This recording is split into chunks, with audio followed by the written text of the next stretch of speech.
welcome back to the channel. We're at the Ultimate Streetcar Invitational here at NCM Motorsports Park, and we've been able to catch up with John, and he is out here wearing them out with the Tesla. It is amazing. He's taken on all the supercars that you would expect at this event and just doing a great job. So yeah, I'll let him carry it away. He took us on a awesome drive out to get the it's basically a road rally is what you call it, and we were able to take his number, and the Tesla is an amazing car. I'm so impressed. So yeah, what's some of the things you might have done to it, and how are you so fast? So hello everyone. Yeah, so this is 2019 Tesla Model 3, and I've been running this car for about a year and a half. I've got a lot of suspension work done to it, which is probably the main performance advantage that I have over a stock one. So Mountain Pass Performance has been great to work with. All the suspension is from them, except for a roll bar because they don't make anti-roll bars yet. But double adjustable coilovers or KW bodies. I have adjustable rear suspension. Every control arm in the back has sphericals in it, and the camber and toe is adjustable. Front camber is adjustable with a modified upper control arm. The lower control arm has been modified with a spherical. So everything's done for reduced deflection and improved adjustability. So everything on this car, it's just like a normal gas car, normal performance car. You can modify the suspension. It's all the same kind of stuff here, and that really transformed the performance of the car because it's just such a soft vehicle from the factory. It's certainly comfort based. And then just, you've got wheels and tires. I run Bridgestone RE71Rs for this series, 275, 35, 19. The wheels are actually XXR, which are super cheap. Those are the wheels we run on our Camaro, John. Yep, they're so this is like a $600 set of wheels. Right. I won't tell the D&E judges. That'll probably be a negative. But they're 10.75 inches wide, so this is basically as wide as I can go. Plus or minus maybe a quarter inch. Right. To maximize the tire grip performance, maximize the width of it without making the car itself wider. So I don't want to make the car too wide because it starts to impact autocross performance. If you go wide, you can't slow as fast. Okay. It's harder to get through transitions. So see, guys, keep it within, as narrow as possible, while also maximizing your which is why this is the way it is. There's only a few millimeters clearance with the control arm. So that's, wow. It's in there as much as it can go. So, okay. The other thing that's really improved the car over time since I got it is there's been continual software updates from Tesla. So it's actually 10% more power, which has been dyno verified to be up to about 500 wheel now. It was about 460 when wow. Not a huge jump, but it's still. Well, 500 wheel, I didn't realize that myself. Yeah. And it's all low, immediate, and then it starts to fall off as you experience a little bit in the car. You start to notice it more at even higher speeds. He was able, Nathan's hiding back here. But we were able to get a test drive, and the instant torque is amazing. It was crazy. Yeah, so I mean, obviously that straight line performance improved.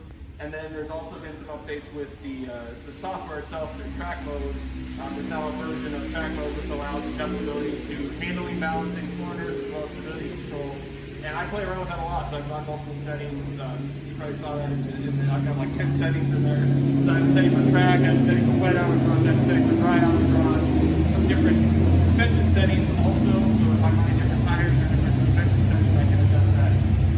And it works great. So today we're out here and it was wet with autocross.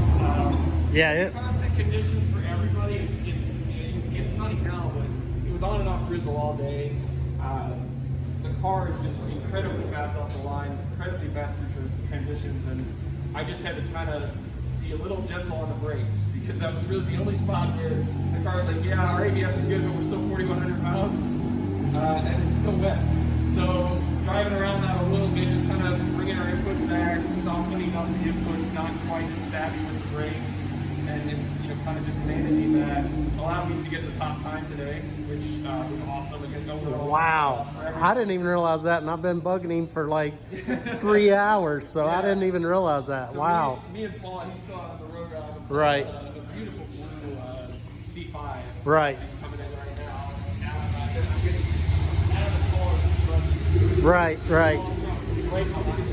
So they were battling it out all day, and you were able to capture the overall. Yeah, we were within a few tenths all day, and then I was able to get them by 2 tenths overall. And then that was in the second session, and then the third session, both of us were able to basically match our times exactly. Okay. He picked up like a couple thousandths, and I was a couple thousandths slow. But just the time wasn't out there with the conditions. Thankfully, the conditions were pretty similar all day. That's the worst thing in the wet is if it's drying for somebody else and you got to run when it's soaking wet. So really good result. We'll see what tomorrow brings. It's supposed to be more of the same, but it really didn't rain as much today as we thought it was going to. So maybe it'll clear up a little bit. We've got speed stop tomorrow and the road course tomorrow. Okay. So, we'll see how it goes, but Tessa's doing great. Having a lot of fun. Well, if you guys have not checked out his channel, I'm going to link it down below. And he recently, which is well deserved, got a great number of views for everything on the Tesla. I forgot how it was titled, but basically it was Tesla beats Porsche, and I was close. I couldn't quite get it. Okay. Yeah, so But- there's a guy, another great channel if you're not familiar with it, Pro Racers Take. what is it again? It's on I think Automobile Magazine's page. Okay. Automobile Magazine's YouTube, but it's Pro Racers Take. And Pro it's Racers It's Take. Andy Pilgrim, who's a local here. He raced Le Mans for years. Oh, wow. So he's a very accomplished driver. He comes out here and he takes a new car and runs it on the road course. So he brought out the Porsche Taycan Turbo S. Uh-huh. And that car makes like 750 wheels. Oh my It's gosh. crazy. And on the straight, into turn one, he's doing 145, whereas I'm doing like 127. Oh, 128. wow. So the car is blisteringly fast in a straight line. It's heavy though, it's about 5,000 pounds. So I was trying to chase him down in this. Road course typically power dominates. And I was faster in the corners, he was faster in the straights. I got within half a second, which that is a $210,000 car. Wow. So, with mods, I'm probably in the like Yeah. $70,000 range. So I was super happy about that, and I tried to plaster that everywhere. I was really trying to get him, couldn't quite get there, but I think half a second is still, half a second back still pretty good. Well, and in my opinion, I've watched John, just met him today actually, but I've watched him over the years, and he's definitely in the top drivers in the country. So that definitely helps also. But yeah, definitely like his channel, his page, make it explode and all that good stuff. So thank you for your time, and very nice to meet you, and yeah, thanks for the conversation. Yeah. Glad you're enjoying the Tesla. absolutely. All right, we'll see you later.